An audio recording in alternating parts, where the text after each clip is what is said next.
It would almost seem that for every original Polynian we get a couple of recolors. Some people might find this annoying, but personally, I think it's a bit fun when it comes to figures. Especially with the ones in question, because today we are looking at the recolor of Alvin. And that will be through Polynian number 12A, Ivy. If you aren't already aware, Alvin is one of my favorite Polynians, which you could find out if you watched my Polynian tier list that I uploaded around New Year's. I always liked Alvin because of the Secret Service sort of appeal that he had. The androgyny of course helps too. I love the theming of black and white and gold. It was all very subtle, but incredibly cool. And either way you displayed Alvin, he looked great as either a boy or girl. So I can assume all of these great things will be represented here with Ivy. I did rank Ivy beneath Alvin in my tier list, but I'm thinking once I get her out of the box, she'll be a lot more fun to play with. It should be noted that they used Ivy's female form, of course, to put on the box and display in the ads, a bit more so than they did with the male version being Alvin. It's nice to see that alternate representation with the color variant. I think this would be something smart they could do with any of the figures going forward. But let's not waste too much time, let's crack this thing open and see what it has to offer.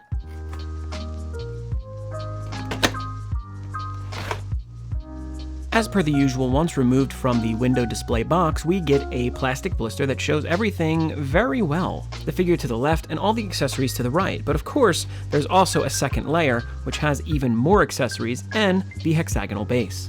And directly out of the packaging, I will say that it looks a bit better than I had intended for. Something about the images were just a little bit too dull for me, but in person, I think that the red looks a bit better than it was advertised. After a quick playtest, I went ahead and messed with the joints a bit, and I will say that all of them seem responsive, nothing seems loose like with recent releases, and overall, it's pretty satisfactory there. So I think then rather than allowing things to get too far ahead, let's go over some of the production issues right now. One of the most glaring ones, and I'll say that this is the one that bothers me the most, is in her hair. The fact that this one is white just goes to show paint errors way more than ever.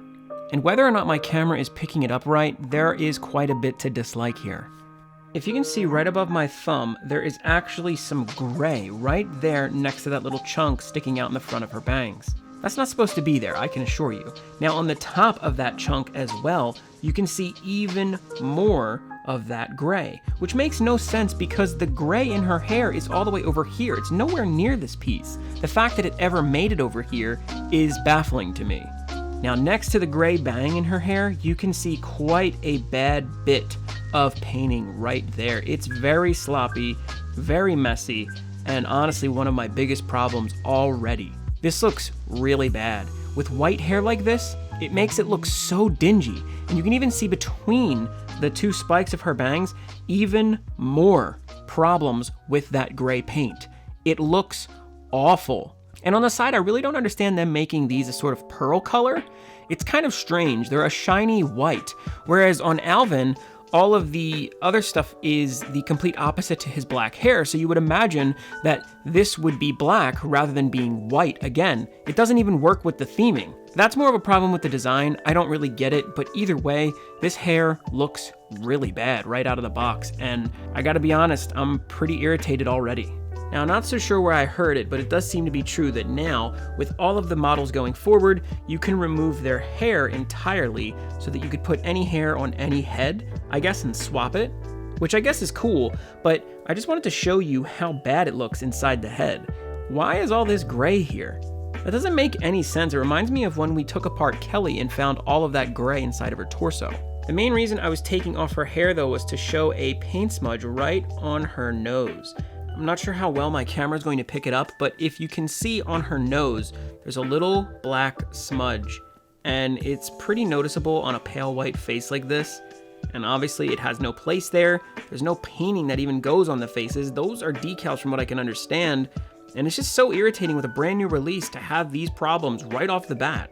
Now this one to me doesn't even make sense. If you take a look at her elbows inside this little black portion right here, on this side, it seems to have somewhat of a glossy finish, whereas on the other side, it has its intended matte finish. And it just looks so wrong to have one side not equal to the other. If we flip her around, we see that she has the proper finish on both sides of her arms. Either side is good, but why the front? Why would it be like that? Again, just another weird little quirk that is making me feel like the QC process is so botched. Inside of her chest, you can see the gold up at the top left here, right underneath her lapel, is a bit messy, or that's actually red bleeding into the black, and it seems to be both sides has a bit of it. So again, it's annoying, but I guess it's not the biggest problem. Though what does become a problem is when we look down at her foot. And there is clearly a huge red dot where there should be no red on the black finishing of the front of her ankle. It's dumb. It's stupid. It shouldn't be there. I don't get it. Sometimes there's little stuff that you can brush off, but a lot of this is just permanently there. Similarly, in the trim of her stockings, I guess you can say, on her leg, there's a huge black blot right there, which looks really bad. And then on the other side, some missing black paint, which you can follow around to find even more of right there, and just more sloppy paintwork that is really starting to concern me. Now, some paint errors are par for the course, as I've contacted the people that oversee Daibadi, and they told me that these are hand-painted. So I can't be too mad, but obviously this looks worse than Alvin, big time. Alvin had their problems with painting, but we're really getting to a point where this doesn't seem like there's an excuse for it anymore. They swapped factories, they've done so much to try to improve their QC, especially after Kelly, I would hope, and yet we're still here looking at giant glaring paint errors. You may care less than me, because if you look at these from afar, you really won't see this stuff, but when you're reviewing it and you're overlooking it, it looks pretty bad. Those were the most egregious ones. After looking at the additional accessories, I don't see too much wrong with them, but still, I want better. These figures are not cheap. And before you ask, she's just over 5.5 inches tall, and this one came in at $59 USD for me when she released. But of course, Polynians really shine in their accessories and their posability, so let's go over that next. Posability is pretty standard and great thanks to these ball peg joints that we've come to know and love. These ones, like I said, were rather responsive, so I can't be mad at that. Her head can go up and down thanks to that hinge, and since either side can be swiveled, you can actually make it look like it's rotating when you do side to side as well. Similarly, the shoulder can go up and down. It can get pretty high without too much limitation thanks to that big shoulder pad, and you can actually spin it to get even higher if you really wanted to.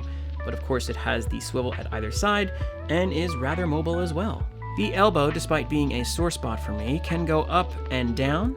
The only problem is that since this part here is flat in the back, it will limit it from going any higher, but that's pretty good if you ask me. The other side can pretty much completely crunch up. And either way, it can be spun as well. The hands, which are removable and swappable, have the same joint as well, and that allows them to go up and down, and spin around and rotate, and do pretty much everything you need them to do. We also get a joint here at the waist. The midsection has good mobility, being able to go down not terribly much, but it can go all the way back, almost to the point of breaking itself. Very unnatural, but it works rather well. And again, these can be swiveled, and you can even pull it out a little bit to sometimes give it a little bit of extra crunch. So, don't worry too much if you can't get the exact pose you want, because the other joints will kind of help with that. The next joints will be at the leg, where they connect to the butt. Taking a look at her robo-thong, we can then turn it around to see that the next joints are here at the thigh. They can go up and down, and if you spin around the leg, you can get pretty good mobility out of it. I've never had much problems with these, and especially with this one, you can get a really good kick, as well as plenty of other poses as well, because you can swivel as well. The knee similarly can go up, but only so far thanks to the limitation of that little knee, but then it goes back pretty much all the way, and you can spin it around as you need to and do all the different stuff you like. The main limiter will be at the foot, because obviously this giant ankle will cause some limitation, though it's not terrible because you can still typically get pretty good poses out of them. They do just only go up and down. You can spin them, but not much. That's the only time I will say you might want to have a stand for these, but either way, I never have any trouble with these things in posability. Now there's one piece that's missing to really make her Ivy, so let me bust that out now.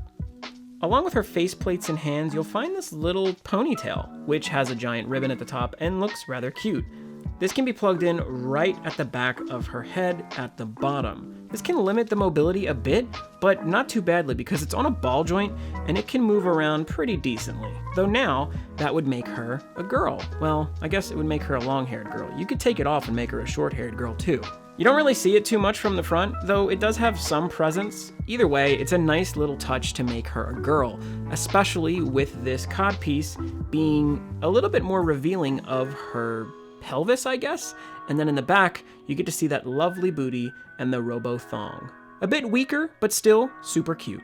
Now, I should mention that this is not the end-all be-all, because like Alvin, you can make her a boy. Let's go ahead and take off her head, remove her arms and her legs, and separate the chest from the pelvis. In addition to this one that's attached to her body, you'll also receive this separate bottom piece for her, which obviously will make her a bit more masculine. You can see that it's covered the pelvis a bit more, and in the back, I'd go as far as to say that the boy version has a nicer butt than the girl. Look at those cheeks. Still, that being a bit more clad in clothing would imply that this one is more of a boy. So we'll go ahead and put the ball peg joint back in the midsection and reattach everything. So once you attach the ball peg into the midsection and reattach all the parts, you'll now have basically a whole other figure. I guess you didn't have to take off the arms and head for this part. One thing I'll say I'd had some real trouble with is getting the pegs into the holes of this second piece, because it's incredibly tight, almost like they never really checked, and there's some extra plastic preventing this leg from properly going on, and I'm using quite a bit of force, so I might have to get in there and actually dig out some of the plastic, which I rather don't like the idea of, but to be able to attach the leg, it looks like I'm going to have to do that. I'm going to go ahead and use one of my gunpla tools for this. I'm going to dig in with the tip and then use the rounded edge to try and sand away just a slight amount of that plastic. Just a little twist will do it. And you'll see you're wearing away a little bit at that joint. As much as I don't like the idea of it, because now I'm kind of weakening the joints intentionally, I'm going to still be able to get the leg in there, hopefully. The left side was much worse than the right, but I did get them in. You can actually hear when I turn the leg. Check this out. So now without the thong and without the ponytail, this has become a boy version of Ivy. What would you call that? Ivan? Either way, I think both forms look great. Personally, I prefer the male form just a bit more. I think it works a little bit better, but either way, both are great. But that's not where the accessories stop. So let's continue onward to hands. Right out of the box, Ivy here comes with a pair of standard issue fists, where the thumb is at the top of the fingers. I mention this because you'll see there's another fist. Next in line will be a pair of opened hands, flat with the fingers spread wide. On the opposite side, you'll see her doing the typical kawaii pose with her hand, otherwise known in America as metal horns. Now check this out. I told you there was a different fist. On the left side, you'll see the standard fist with the thumb at the top of the fingers. On the right, you'll see the fist with the thumb over the knuckles. Why do they include this? Well, I guess one would be more appropriate for punching than the other, but I've also theorized that one is a bit more feminine than the other. The final two hands, last but not least, are going to be accessory hands. On the left, we see a grabber hand, something that you can use for her to grip, and that's clearly used with the accessories she comes with. Though the right side is the standard issue locked wrist accessory fist. This one is just a similar fist, but it has a giant hole in it so that you can put accessories in it. Both of these work great for Polynian figures, though I will say I've become very accustomed to the gripper hands on the left because they allow them to hold things that maybe they're not supposed to from other figure lines, so that's really nice. But I saved these for last because they help transition us into accessories. Those accessories are, of course, on the left side, the Police LL-1000 energy rifle, long distance specification. The weapon on the right side is known as the Police LS-1000 energy tonfa, which is known just as a medium-range weapon that can store energy. Of course, this is a simple battering stick that most officers may carry. Though what's really interesting is the combination of the two, because it doesn't stop here. But since this little cutie is a sort of officer, where is the rest of their regalia? Well, here we have the hat. This would complete this outfit, so let's go ahead and attach that. There's a little peg on the back of it that just fits into the hole in the head. Though be careful, this can sometimes be a little difficult to get in, and you could scratch the figures, so just be wary. Now she's ready to fight some crime, but I did mention her weapons have a bit more than what meets the eye. Let's move her out of the way to show you exactly what I mean. So for the gun, you can actually fold the stock up in to make it a bit chunkier, and here it reminds me of just a serious beast of a rifle, though there's even more to be excited about. You see, because right now it's technically in medium range. As we've read from the box, it says that this has the same energy principle as Pinkel's weapon, which is funny to think. This is a non-lethal weapon, though you can increase the power and range even more so by taking the tonfa and removing this piece. This now becomes a longer range barrel, which just plugs into the front, which makes this thing look amazing. Additionally, you can take the handle of the tonfa and plug it right into the side. Now you even have a scope to look down. How cool is this? To think that this thing is non-lethal is pretty hilarious, but still, I suppose you could incapacitate somebody from atop a building with this. And remember how I said she was ready to fight crime and all of this? Well, there's even one last thing to add. That's going to be this little hover skirt. You remember how I said she was ready to fight crime in this outfit? Well, there's actually one last thing to add. She also comes with this hover skirt, which looks really good with the red, black, and gold. I really do like the way this one looks. And it's a very simple fitting that plugs right above her butt with this little peg. Sorry dear, we're going to cover your robo-thong. And it fits on very easily. And this thing is a much softer plastic. It actually has quite a bit of give, which I really love about this, and I wish they would use more of this plastic with these figures. It doesn't add a ton, but I do rather like the effect of it. It just fills her out a little bit more, and I've always loved this on any of the figures they've used it on.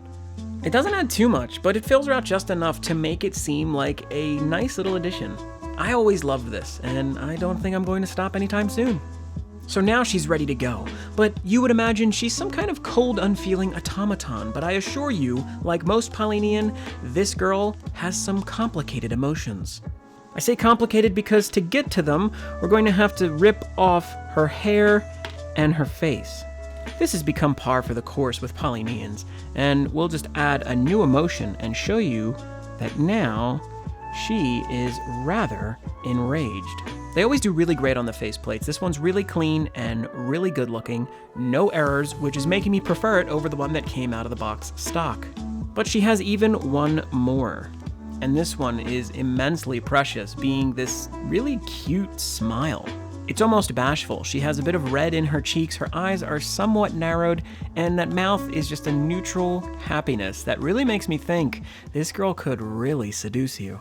But robosexuality aside, I will say that she comes with quite a bit of accessory. 7 sets of hands, 3 faces, a gun, a tonfa, a hover skirt, hair, a hat, and of course, the gun can be combined into different forms. So she comes with quite a bit of stuff. You're getting a lot of bang for your buck here for about $60. And for that, I really can't dislike this one. What is there to be said about a figure like Ivy? Well, she's similar to Alvin, and I already loved Alvin quite a bit. Comparisons are natural with something like this because it's familiar and I already purchased it before for a significant amount. I loved Alvin enough to happily buy a variation of him. Though with that said, I will say my expectations were a bit higher. Loving the original in the way that I did made me really want something impressive the second time around. I can't say that I didn't receive it, because Ivy is a good-looking figure, and I'm doing my best to not allow production issues to make me dislike it. But I will say that both of them had their production errors at the time of their creation. Say what you want about the production errors being minuscule, but they can kill the overall satisfaction you get from a figure like this. Still, I will say that I'm overwhelmed to see Alvin again in Ivy. The new colors are nice and refreshing, and they certainly look better in person than they did in advertisements, so for that I'm incredibly grateful.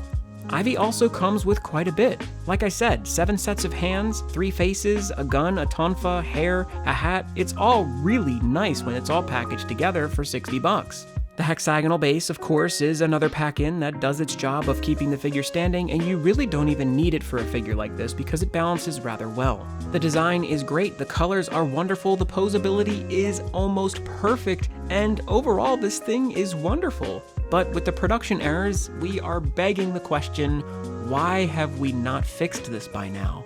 With all things considered, I'm going to give Ivy a stellar 8 out of 10. If you missed out on Alvin, I'll say she's a great consolation prize, though nothing quite beats the original, and I'll still say that Ivy is not quite as great as Alvin. But for what it's worth, she's wonderful and certainly worth purchasing, even if it's for 60 bucks. If you're debating it, stop, because this one will also fly off the shelves eventually. You can currently order it on back order through HobbyLink Japan. Go ahead and use my link in the description below, and I'll get a commission while you pay no extra. But what do you think? Is this robot in a thong really worth 60 bucks? Are you going to buy her? Did you already buy her? Why don't you comment below and let me know what you think? To be honest, Ivy and Alvin both seem like they'd be effective officers, so behave yourself, because non-lethal or not, that rifle would probably hurt.